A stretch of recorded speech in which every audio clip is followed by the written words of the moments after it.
Waalaikumsalam. Apa kok telat sih? Ya, macet. Macet apa ya? Motornya macet.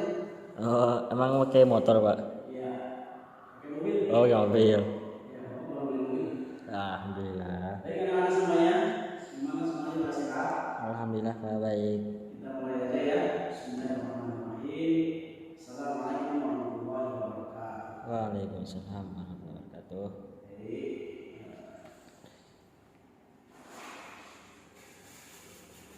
Absen dulu ya. Iya, Pak.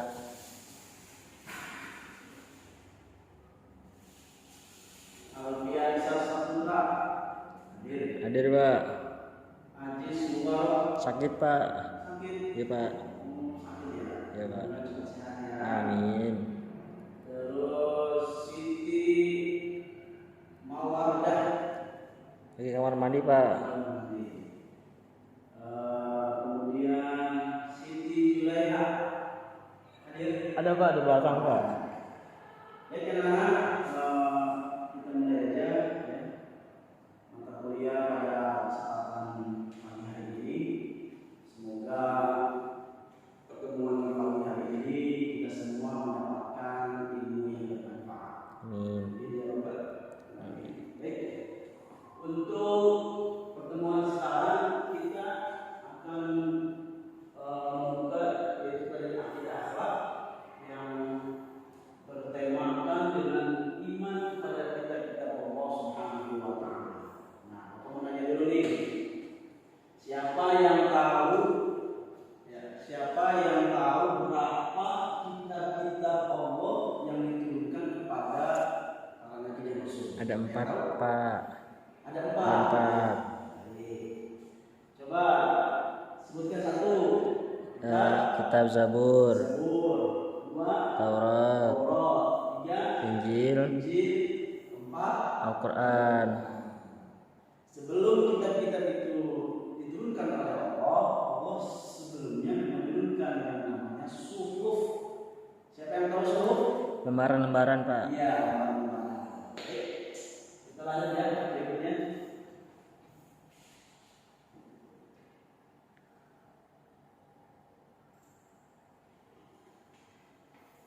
Baik anak-anak, sesuai dengan tema pada hari ini kita beriman kepada kitab-kitab Allah Subhanahu wa Ta'ala. Mari kita semua dengan modul Merdeka Belajar kita membacakan dulu dan dengan ayat Al-Quran yaitu surah Al-Baqarah ayat 1 sampai 5. Kita baca bareng-bareng ya. Iya, Pak.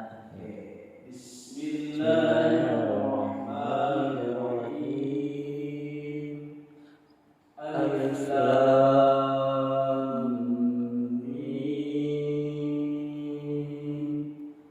Dzalikal kitabu la raiba fihi hudal lil muttaqin alladzina yu'minuna bil ghaibi wa yuqimuna as-salata wa mimma razaqnahum yunfiqun walladzina yu'minuna bima unzila ilaika wa ma unzila min qablik wa bil akhirati hum yuqinun ulaika ala hudan min rabbihim wa ulaika humul muflihun.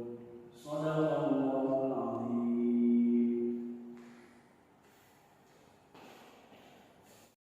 Teman-teman, para siswa, ayat ini berkaitan dengan tema pada saat sekarang, yaitu beriman kepada kitab-kitab Allah Subhanahu wa Ta'ala.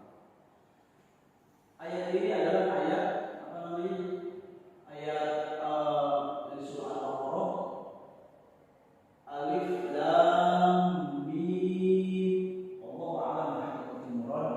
Artinya hanya Allah yang tahu ya. Zalikal kitab la raiba fihi. Artinya itulah adalah kitab yang tidak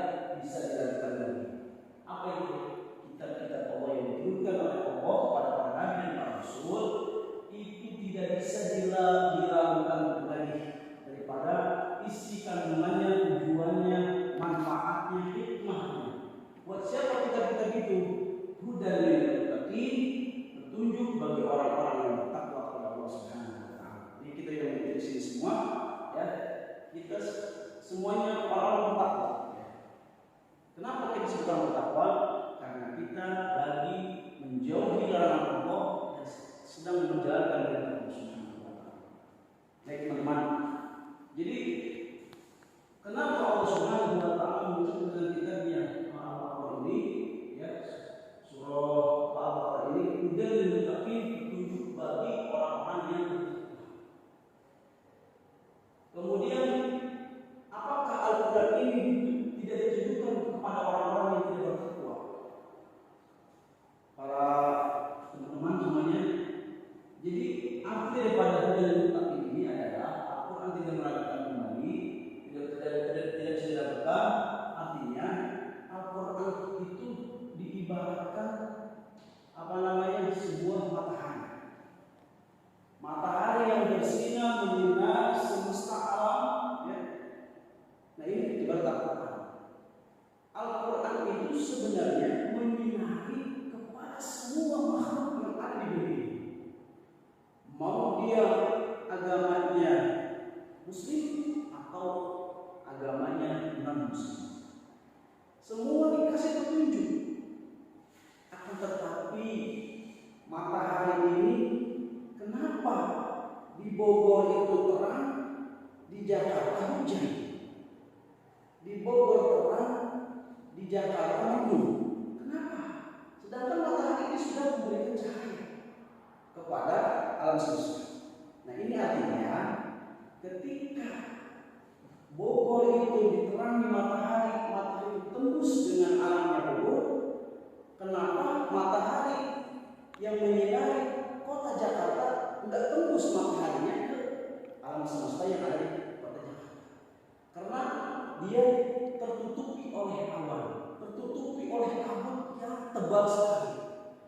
Nah kita bisa disimpulkan bahwa yang di Bogor dia adalah orang-orang yang bertakwa, yang di Jakarta adalah orang-orang yang tidak bertakwa. Kenapa kok tidak bertakwa? Karena dia terhalangi dengan awan yang hitam sehingga tidak bisa menembus. Artinya gini, ketika Al-Quran itu diberikan kepada orang Muslim yang bertakwa, maka orang tersebut adalah orang yang beruntung, orang yang diberikan petunjuk, orang yang kena dengan petunjuk Al-Quran. Tapi orang Muslim yang tidak kena dengan hidayah Al-Quran, berarti dia terhalangi dengan agamanya sendiri. Artinya, teman-teman semuanya, bahwa Al-Quran ini sebenarnya hudal lil muttaqin ini adalah pengertian kesannya yaitu petunjuk bagi semesta alam, petunjuk bagi semua manusia. Cuma manusia itu bisa menerima. Padahal manusia yang dilahirkan ke muka bumi ini semuanya adalah fitrah. Orang non-Muslim begitu dilahirkan dia Muslim. Ketika dia menginjak umur 1 bulan, 2 bulan, 3 bulan, dia akan tergantung kepada orang tuanya. Mau dijadikan Yahudi, mau dijadikan Nasrani, mau dijadikan presiden, mau dijadikan bupati, atau mau dijadikan orang yang tidak berilmu, itu tergantung kepada orang tuanya. Artinya semua manusia sebenarnya mendapatkan petunjuk dari Al-Quran. Cuman manusia itu yang tidak bisa menerima petunjuk dari Al-Quran. Alhamdulillah, dan semoga teman-teman semuanya di sini ya kita termasuk orang-orang yang mendapatkan hidayah dari Allah Subhanahu wa taala dari Al-Quran tersebut. Teman, subuh itu adalah sebuah hamparan yang dimana menurut bahasa subuh itu adalah lembaran-lembaran tulisan. Menurut istilahnya itu adalah subuh itu adalah sebuah wahyu Allah yang diturunkan kepada nabi-nabi yang menerima subuh tersebut. Contohnya Nabi Ibrahim, ya. Kemudian nabi-nabi yang lainnya. Kemudian ada dalil ya, yang menunjukkan bahwa kita harus percaya dengan kita kepada Allah Subhanahu wa taala. Di sini tuliskan dalil beriman kepada Allah Subhanahu wa taala yaitu surah An-Nisa ayat 36 yang bunyinya bacakan ya.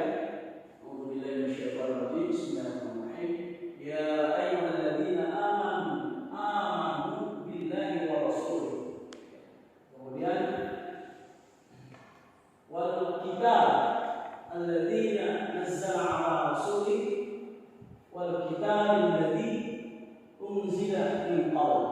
Wa may yakfur billah wa malaikatihi wa kutubihi wa rusulihi wal yawmil akhir faqad dhalla dhalalan ba'id.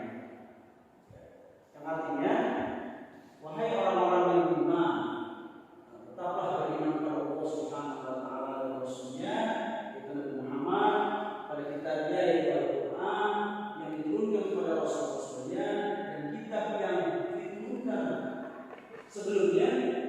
Siapa yang kufur kepada Allah, pada malaikatnya, kitab-kitabnya, para rasulnya, dan hari kiamat, maka orang tersebut termasuk orang-orang yang sangat menyesal dalam keadaan dolaran yang baik, dolaran yang sangat jauh. Di sini ada apa namanya? Kitab Al-Quran, kitab Taurat, Injil, dan Zabur. Ini sekitar sekarang kitab Taurat. Kitab Taurat ini ya, diturunkan kepada Nabi Musa alaihissalam pada abad ke-13 Masehi. Ya. Kemudian kitab Taurat ini nama Tauratnya berarti hukum atau syariat Musa alaihissalam yang diutus oleh Allah Subhanahu wa taala untuk berdakwah kepada bangsa dari Israel. Kitab ini dengan menuliskan bahasa Ibrani. Bahasa Ibrani, siapa yang tahu bahasa Ibrani? Tidak tahu Pak. Bahasa Ibrani ya. Kemudian di sini ada kitab Zabur. Zabur diturunkan oleh Allah Subhanahu wa taala kepada Nabi Daud alaihissalam, yaitu kepada Bani Israel juga atau umat Yahudi. Kitab ini diturunkan pada abad 10 Masehi ya, sebelum Masehi. Kemudian daerah Yerusalem, adapun kitab ini ditulis dengan bahasa Kibli. Tulisan Kibli. Bukan Sibli Pak. Bukan. Oh, kan. Kibli. Ya. Kibli. Kemudian yang ketiga yaitu ada kitab Injil yang diturunkan kepada Nabi Isa alaihissalam pada permulaan abad 1 Masehi. Ya. Kitab Injil ini diturunkan di daerah Yerusalem. Kitab ini ditulis pada awalnya dengan menggunakan bahasa Suryani. Ya. Kitab ini menjadi pedoman bagi orang-orang Nasrani. Ya. Nih, namanya kitab Injil. Injil yang sekarang digunakan orang Nasrani itu banyak sekali Injil yang dirubah. Ya. Injil yang aslinya itu semuanya mengesahkan Allah Subhanahu wa taala. Ya. Menerangkan keesaan Allah, menerangkan apa namanya keagungan nabi-nabi sebelumnya dan sesudahnya. Nah, tapi kalau kita ini yang sekarang mereka tidak mempercayai dengan kekuasaan Allah, dengan nabi apa namanya nabi sesudah Nabi Isa. Kemudian terakhir adalah kitab Al-Quran Al-Karim, merupakan kitab yang diturunkan oleh Allah Subhanahu wa taala kepada Nabi Muhammad SAW, yaitu Quran diturunkan Allah Subhanahu wa taala sebagai penyempurnaan dan membenarkan ya, dengan kitab-kitab yang sebelumnya. Al-Quran adalah apa namanya sebuah kitab penyempurnaan dari kitab-kitab yang sebelumnya yang diturunkan melalui malaikat Jibril di bulan Ramadan tanggal 17 Ramadan. Nah, sekarang Bapak mau nanya dari sini. Ya. Kalian percaya enggak dengan kitab yang pertama? Percaya Pak. Saya ya, Taurat, Zabur, Injil, Al-Quran. Percaya. Semua harus percaya dengan kitab-kitab sebelumnya.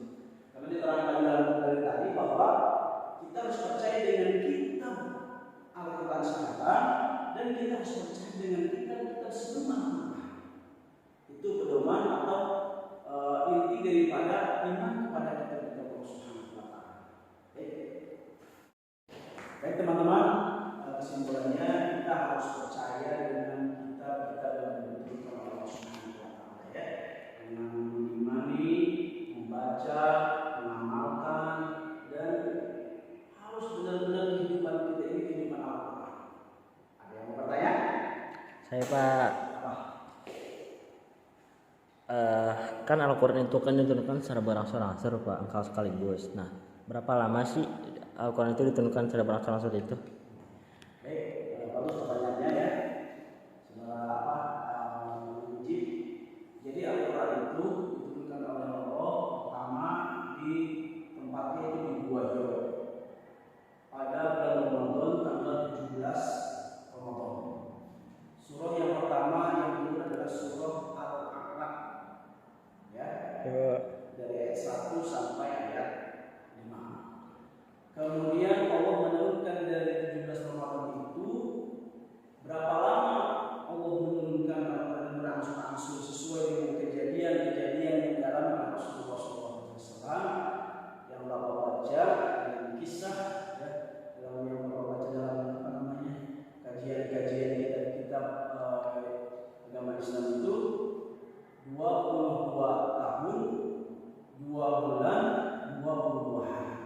Itu adalah masa Al-Quran diturunkan selama itu ya 22 tahun. Ya cukup lama juga ya. Mungkin begitu jawabannya. Ada pertanyaan lagi? Yang lain? Cukup ya semuanya. Cukup Pak. Baik. Mudah-mudahan pelajaran pada hari ini ada manfaat untuk kita dan setelah kita mempelajari rukun iman kepada kita Allah ini kita mempercayai 100% dengan Al-Quran yang sangat mulia, Al-Quran sebagai petunjuk, Al-Quran sebagai syifa, Al-Quran sebagai pedoman hidup kita, bahkan mukjizat terbesar yang diturunkan oleh Allah Subhanahu wa taala kepada Nabi Muhammad adalah Al-Quran. Akhlaknya Nabi Muhammad adalah Al-Quran. Semoga kita semua menjadikan Nabi Muhammad sebagai suri tauladan dan Al-Quran pun menjadi pedoman kita dalam kehidupan sehari-hari. Sekian ya, semoga manfaatnya. Mari kita tutup.